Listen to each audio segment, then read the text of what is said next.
by the campfire at night where the wild dingoes call.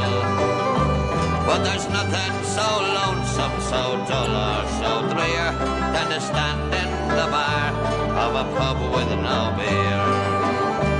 Now the publican's anxious for the quota to come. There's a faraway look on the face of the bum. The maid's gone all cranky and the cook's acting queer. But a terrible place is a pub with no beer.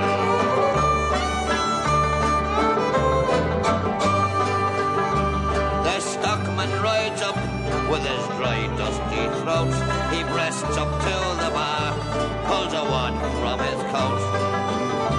But the smile on his face quickly turns to a sneer when the barman says suddenly the pub got no beer.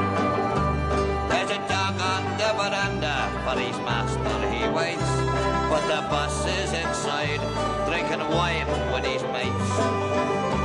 He hurries for cover and he cringes in fear. It's no place for a dog round a pub with no beer.